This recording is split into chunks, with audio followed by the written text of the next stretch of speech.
के ऊपर जो आज के टाइम पे बहुत बड़ी समस्या है, और सच बताऊं तो खांसी को किसी ने समझा भी नहीं है। अब देखिए खांसी जो है आज के टाइम पे बार बार आ रही है, रिपीट हो जाता है।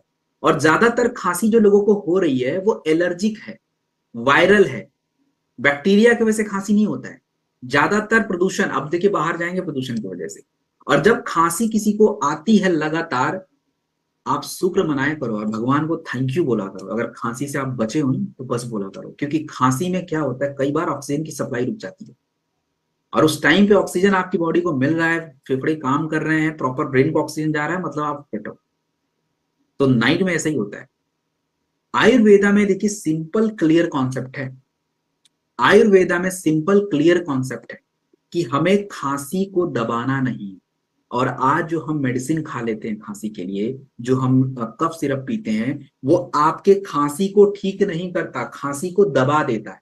और चरक संहिता में स्पेशली मेंशन किया गया है कि काशम नहान्यात, काश का मतलब खांसी होता है, खांसी को दबाना नहीं। तो उसकी क्रियाएं बताई गई कि कैसे आप अपने खांसी को ठीक करोगे। और हमसे नहीं होगा, लेकिन प्रोडक्ट में वही क्रियाओं के ऊपर बात की गई है।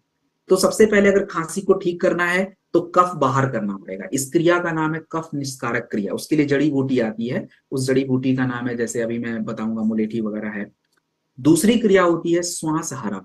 सांस लेने वाला जो रास्ता है, सांस लेने के लिए जो हमारे शरीर में एक मार्ग होता है, श्वसन मार्ग बोलते हैं, अंग्रेजी में उसको रेस्पिरेटरी ट्रैक्ट बोलते हैं।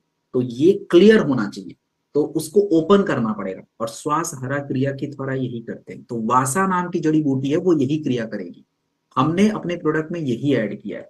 हमने अपने प्रोडक्ट में वासा जड़ी बूटी, वासा के अंदर वासासीन नाम का तत्व है, जो आपके सांस लेने का जो मार्ग है, श्वसन मार्ग, इसको ओपन कर देता है, चौड़ा। और आयुर्वेदा में इसको क्लासिकल श्वास हरा बोला जाता है। हमारा खांसी की वजह से गले में एकदम से जलन हो जाती है, इन्फेक्शन हो जाता है, सूजन आनी शुरू हो जाती है, मुलेठी उसके लिए बेस्ट होता है। आपका पीपली जो है, जो आपके सांस लेने में जो एक लंग की कैपेसिटी जो है घट जाती है, कंजेशन हो जाता है, जाम हो जाता है, तो जनरल आयुर्वेदा एंटीबायोटिक मेडिसिन में पीपली के बारे में बताया गया कि ये आपके उस कंजेशन को दूर कर देता है। तो दस अमेजिंग प्रोडक्ट। आपसे पूछा जाए ये कफ डॉक है क्या, तो आप सिंपल एक लाइन में सिंपल बोल सकते हैं कि जो खांसी को ठीक करने के लिए आयुर्वेदा में पहले श्वास हरा और कफ निस्कारक जड़ी बूटियां दी जाती थी, हमने वही जड़ी बूटी को इधर डाल दिया है, एंड ये आपके सांस लेने वाले रास्तों को ओपन करेगा, अच्छे से सांस लेने पाएंगे। फेफड़े में खांसी की वजह से जलन बढ़ गई है, सूजन बढ़ गई, उसको कम कर देगा। गले में खराश हो रखी, उसको कम कर देगा। तो दैट्स हाउ इट वर्क। क्यों बेस्ट है? ये प्रोडक्ट दो तरह की खांसी पे काम करता है, सूखी और गीली। सूखी खांसी को बोलते हैं वातर, ड्राई कफ, और एक होता है कि गीला खांसी, दोनों के लिए। दूसरी बात, ये सप्रेसेंट नहीं है, जैसे नॉर्मल हम प्रोडक्ट पीते हैं केमिकल, तो वो क्या होता है, खांसी को दबा देता है, हमको लगता है खांसी बंद, ठीक, अरे कफ जम गया भाई, अभी दबा है वो। तो ये आपके उस कफ को बाहर कर देगा। दस वेरी क्लासिकल प्रोडक्ट। आप इस प्रोडक्ट को एक चम्मच लेंगे, बच्चों के लिए, बड़े लोग 2 चम्मच लेंगे, और गुनगुने पानी के साथ आप ले लीजिए।